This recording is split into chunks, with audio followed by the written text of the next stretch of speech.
hey, approaching strangers is good because they all have food.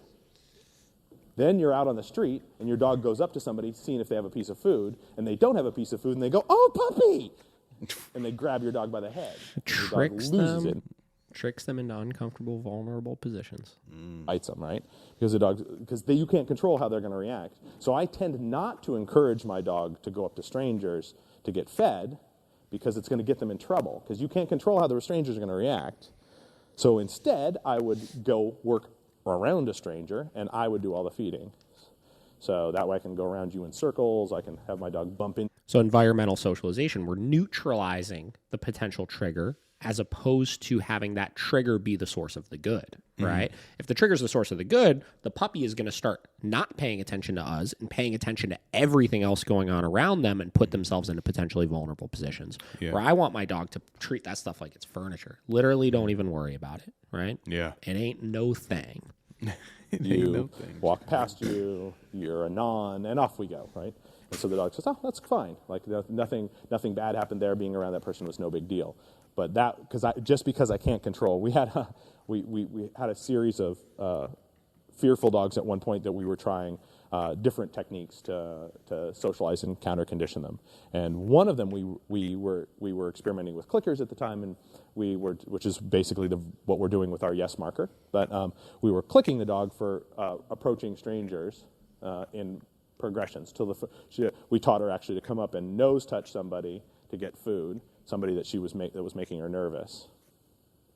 So at that point, she would approach anybody at any time and nose touch them. She would just touch them light with her nose and sit there like, give me a piece of food, which was awesome until somebody there didn't give her a piece of food and stared at her, and then she just nailed him, bite him, boom, right? I got to that. There was I think I talked about it before on the podcast. There was like a popular thing going around for like a year, not even a year, right? Where people were teaching the go say hi command. Oh, Every now and then, I still have people ask me about it. Every now and then, right? There were a couple trainers that kind of popularized that, which was the same concept as what he talked about, but instead of going up and nose bumping them, they would go up and nose bump their hand, right? So they'd go up, nose bump the hand, and then come back to the handler for a treat, right? It's just fake socialization. The dog doesn't actually want to go up to that person. They just want to get food, and you're teaching them going up to that person is the thing you want to get that food, right? Yeah. Then again, vulnerable position. Then that person's staring a little too hard, and the dog is now in this vulnerable position where they put themselves so close to this person, and then they start freaking out.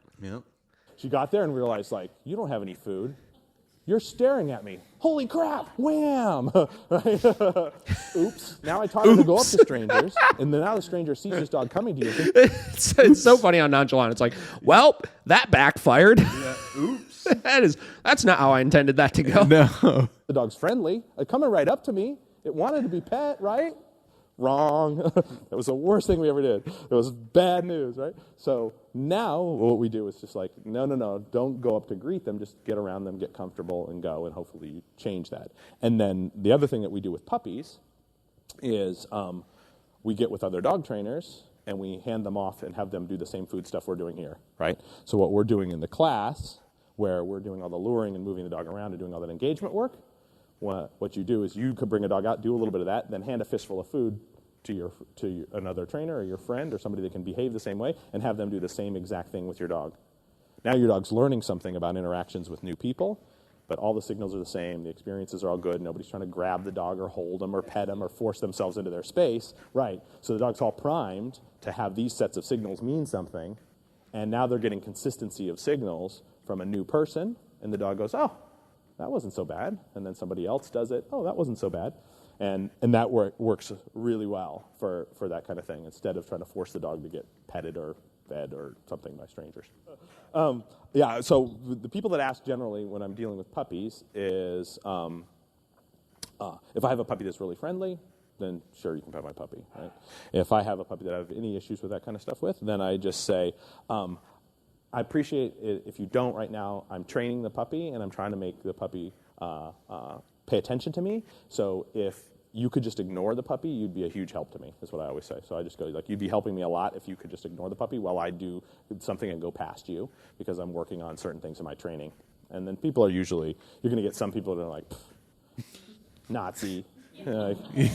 But most people are going to be like, oh, that's cool. Yeah, it's fine, and they're all right with it. The dogs don't get a lot of socialization with other people if I'm having problems with them paying attention to me. That would be the only part of it. But in terms of like if you want your dog to be mean when he grows up, or like so, the only thing lack of contact with strangers is likely to increase. Is going to make your dog more likely to bite. So if I were raising a dog and I really wanted to make a dog that I was sure would bite people, then that would be the only place that social isolation like that would be potentially beneficial, right? The more times your dog meets new people and has good experiences, the less likely your dog is to want to bite new people. We talk a lot about, our number one job with any dog is to reduce the amount of times that we're socializing them to a reasonable amount of time that we could make sure they go 100% successfully.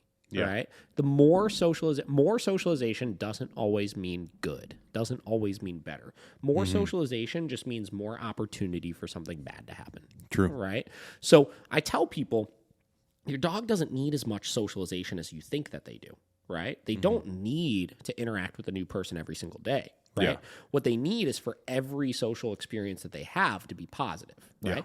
Yeah.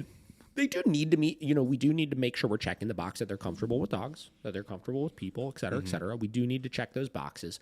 But once we've checked those boxes, you're kind of just maintaining your socialization, right? Yeah. Meaning if you do it once a month, right? Your dog meets a new person once a month or a new dog once a month, and every single time you do it, it's done properly. We allow them to acclimate to the person. They have a good experience. You know what I mean? Like nothing bad happens. We keep it short and sweet, stuff like that.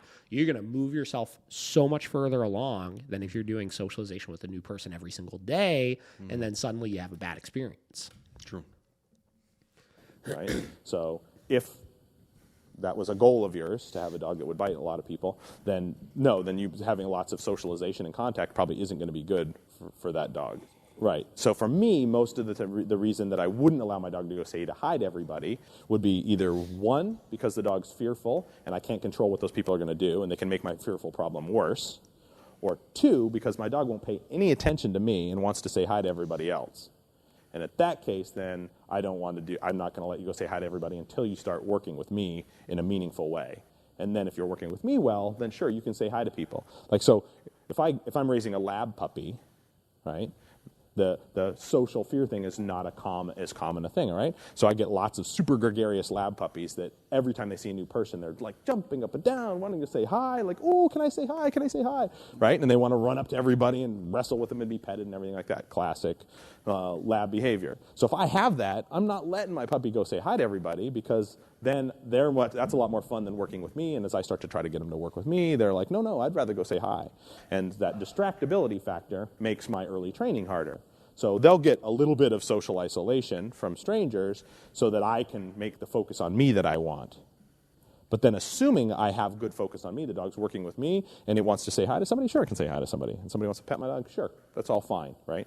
The places that it's potentially bad are the places where you have a dog that's unsure about strangers and can potentially get into a bad situation by letting somebody pet the dog, because you can't really control what they're going to do. This lecture is part of one of... This lecture? So in a nutshell, right, the biggest takeaways from today I want everybody to understand are, right, one, yes, right, you want to be hyper aware of these fear periods, right? And forget fear, call it whatever you want to call it, right? From puppyhood through like a year and a half, right?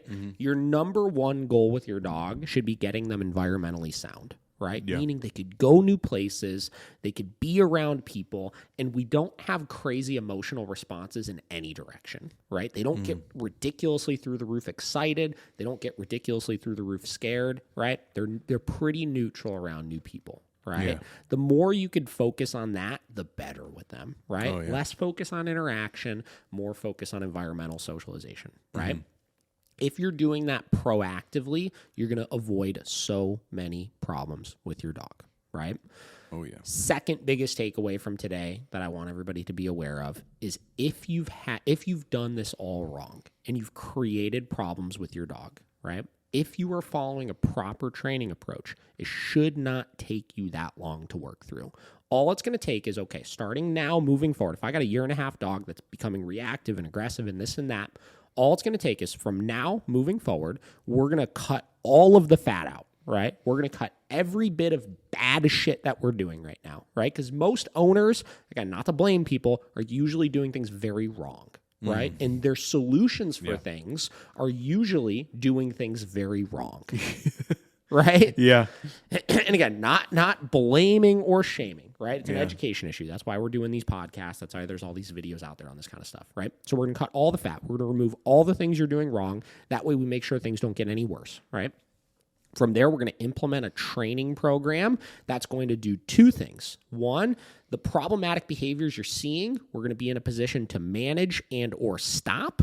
And two, we're going to be in a position to give your dog controlled socialization that will start to reshape their experiences with these things that they may be scared of now so that you could be moving in the right direction. And if you follow that, I'm telling you, give yourself 6 months to a year, you're going to have a 1,000% different relationship with your dog for the better.